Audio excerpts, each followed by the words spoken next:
Hello students, आज हम class 9 science की तरफ चलें। साइंस में जो हमारा यूनिट है मैटर इन आवर सराउंडिंग्स, ये फर्स्ट यूनिट है मैटर इन आवर सराउंडिंग्स।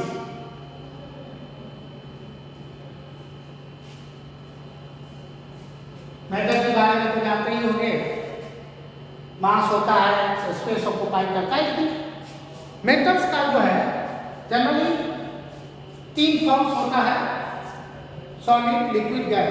वैसे प्लाज्मा भी होता है, बहुत सारे स्टेज, लेकिन तुम्हें 3 फॉर्म जानना है, फॉर्म्स ऑफ मैटर।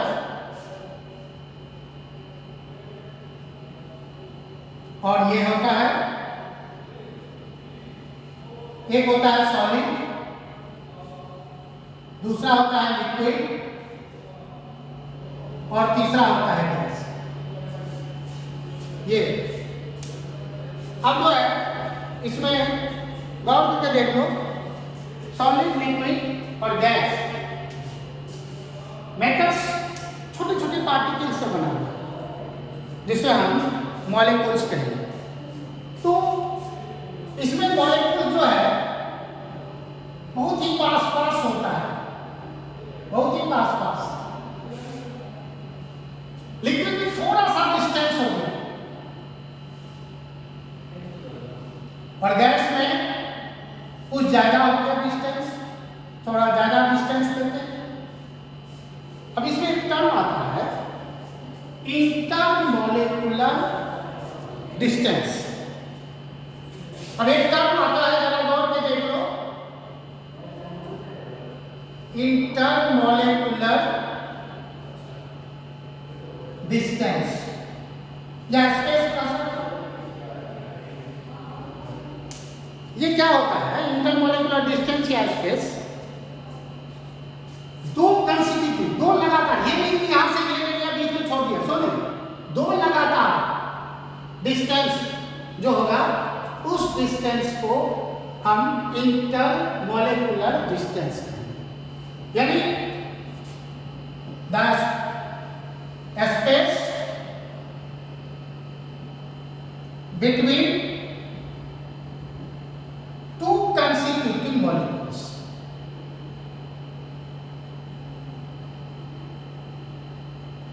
अब जरा गौर से देखिए, देख के बताओ तो क्या हो जाएगा? सबसे कम डिस्टेंस किसमें है? अच्छा, करेक्ट, सबसे कम डिस्टेंस सॉलिड में, उससे ज्यादा लिक्विड, करेक्ट,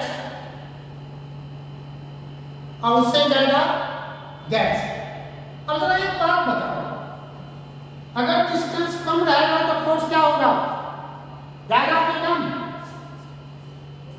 ठीक है, इसका मतलब क्या हुआ कि जितना कम डिस्टेंस होगा उतना ही ज्यादा फोर्स होगा, और उस फोर्स को हम इंटरमॉलिक्यूलर फोर्स कहेंगे।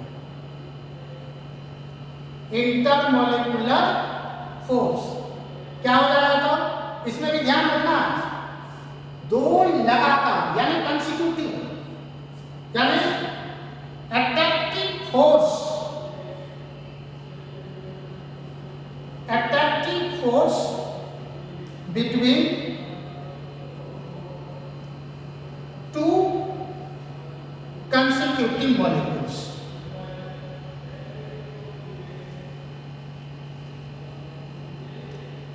अब जरा गौर से देख लो तो इस आधार पर सबसे ज्यादा फोर्स किसमें लगेगा? क्योंकि डिस्टेंस किसमें कम है? सॉलिड में। और जब सॉलिड में कम है तो फोर्स किसमें ज्यादा लगेगा? सॉलिड में, क्योंकि जितना नजदीक रहेगा फोर्स उतना ज्यादा रहेगा। इसका मतलब क्या हो जाएगा? सॉलिड में सबसे ज्यादा, लिक्विड में उससे कम, गैस में सबसे कम। जनरली क्या होता है कि गैस में सबसे कम होता है, इसलिए इसको हम नेग्लिजिबल फोर्स भी कहेंगे।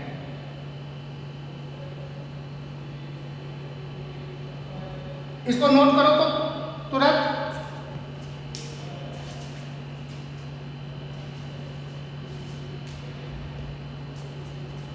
अब नोट कर लिए। अब देखो,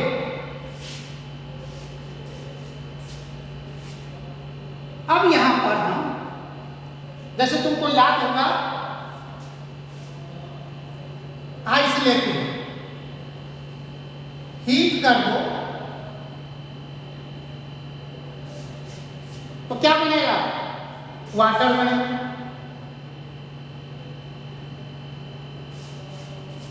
वाटर को हीट करोगे तो वाटर वेपर बनेगा।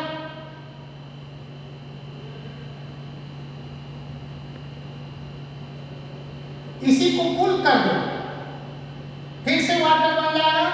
वाटर को भी कूल कैसे करोगे? फ्रिज में रख दो, आइस बन जाएगा। अब जरा एक बात गौर करके देखो, वो ये आइस किस फॉर्म में है? सॉलिड की लिक्विड की गैस?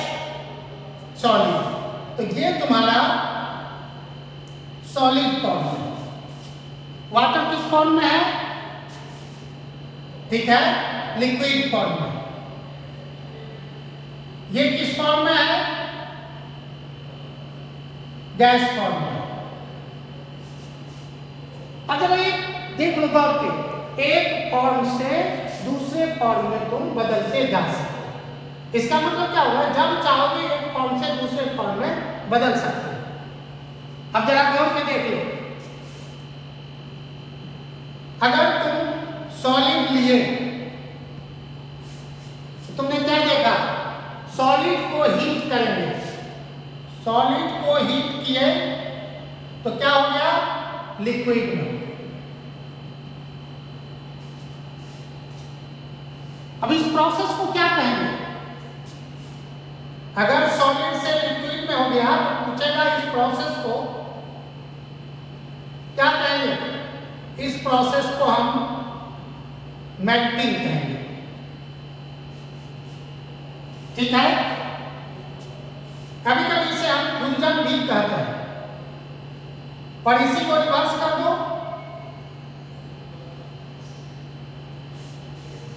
इसको रिवर्स कर दोगे तो क्या हो जाएगा? लिक्विड से सॉलिड बना हुआ। क्या हो गया? फ्रीज में रखे, इसलिए इस प्रोसेस को हम फ्रीजिंग भी कहेंगे। या सॉलिड फॉर्म में हो गया, इसे हम सॉलिडिफिकेशन भी कहेंगे। क्लियर? कोई प्रॉब्लम? तो तुम समझ गए कि एक फॉर्म से दूसरे फॉर्म में हम बदल सकते हैं। तो इस ढंग से हमारा प्रोसेस सॉलिड से लिक्विड मेल्टिंग, लिक्विड से सॉलिड, सॉलिडिफिकेशन। अब आते हैं हम जरा गौर के देखते हैं, यहां से लिखते हैं, यहां पर हम लिक्विड लेके चले, लिक्विड से वेपर बन रहा है। अभी 10 हमने वाटर वेपर लिया था, तो इस प्रोसेस को हम क्या कहेंगे? इवेपोरेशन।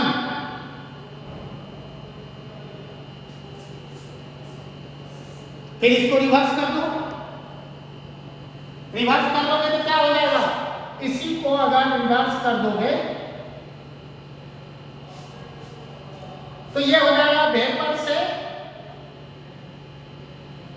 लिक्विड बनाना है। क्या हो जाएगा इसका? इस प्रोसेस को हम कंडेंसेशन कहेंगे।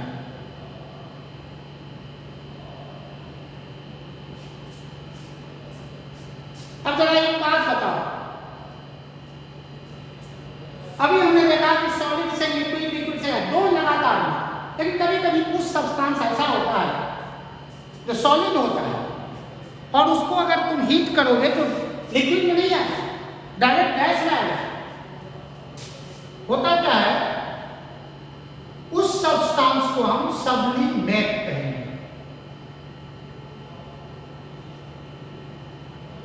जैसे आयोडीन हुआ, NH4Cl, इसे हम अमोनियम क्लोराइड कहेंगे। कैम्फर हुआ। ये सारे के सारे सॉलिड तुम अगर हीट करोगे तो डायरेक्ट गैस में चला जाएगा, लिक्विड में नहीं बदलता है। अब फिर इसको तुम कूल करोगे, फिर सॉलिड में आ जाएगा। तो सब्सटेंस को हम सब्लिमेट कहेंगे, यानी सब्सटेंस सब्लिमेट हो जाएगा।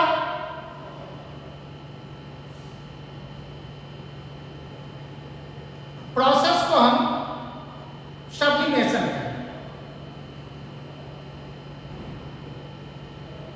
प्रोसेस सब्लिमेशन कहेंगे। अब जैसे देख लो, मान लिया इसमें, इसका मतलब क्या हो गया कि यहां जो है सॉलिड है, हीट किए, गैस बन गया। तो इस प्रोसेस को हमने क्या कहा? प्रोसेस, आगे बढ़ना, प्रोसेस को हम कहेंगे सब्लिमेशन। फिर इसका भी रिवर्स होगा, रिवर्स कर दो तो क्या हो जाएगा? गैस कूल कर दोगे तो सॉलिड आएगा। इस प्रोसेस को हम डिपोजिशन कहेंगे। तो इससे तुमको आसान होगा एक फॉर्म से दूसरे। अब तुम्हारे लिए गौर करके देख लो, तुम जब चाहोगे, अब इधर से क्या हुआ कि यहां पर अगर सॉलिड है, यहां अगर लिक्विड है, यहां अगर गैस है, तो क्या कर सकते हो? ये देख लो, एक ही साथ तुम इधर सॉलिड से लिक्विड जाएगा, मेल्टिंग होगा, वहीं पर यहां सॉलिडिफिकेशन देखे। लिक्विड से